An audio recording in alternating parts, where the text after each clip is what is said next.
ষোলো মহাজন, আমরা অনেকজন। সেই ফ্যাসিবাদ শাসন থেকে মুক্তির আজ 1 বছর পূর্ণ হল। যুগে যুগে বিপ্লবের শক্তিশালী অস্ত্র ছিল স্লোগান। 24-এর সেই গণ অভ্যুত্থানের আমাদের সেই স্লোগান ছিল কোটা না মেধা, মেধা মেধা, যা পুরো আন্দোলন জুড়ে ঝড় তুলেছিল।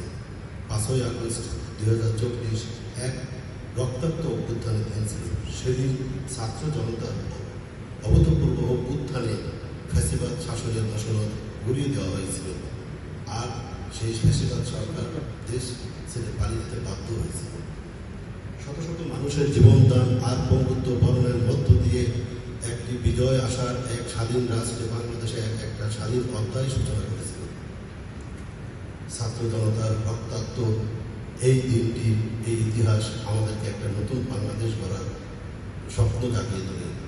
জুলাই 24-এ সকল শহীদদের প্রতি আমাদের আত্মার মাগফিরাত কামনা এবং আহত এবং পঙ্গুত্ব বীর সাহসী যোদ্ধাদের প্রতি রইল বিনয় শ্রদ্ধা এবং দোয়া। আসসালামু আলাইকুম। আজকে আমরা আমাদের এই উত্তরগুলোকে এটা আমাদের সরসভা বলতে পারি বা আমাদের উদযাপন বলতে পারি। একসাথে আসলে আমাদের দুইটা জিনিস এখানে। আমাদের আজকে এটা একটা কষ্ট, আবার আরেকদিক দিয়ে একটা আনন্দ। আনন্দটাকে আমরা একটা দ্বিতীয় বাংলাদেশ স্বাধীন দেশে আরেকটি স্বাধীন, যার মাধ্যমে আমরা ফ্যাসিবাদকে দূর করে দিয়ে আমরা একটা জনগণের রাষ্ট্রে পরিণত করার জন্য আমরা একটা স্বপ্ন দেখতেছি। ইনশাআল্লাহ আগামীতে সেই রাষ্ট্র বিনির্মাণ হবে বলে আমরা আশা করি।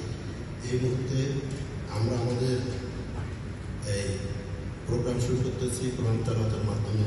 মাওলানা সাফির আহমেদ, ওনাকে আমন্ত্রণ জানাচ্ছি পবিত্র কোরআন থেকে তেলাওয়াত করে।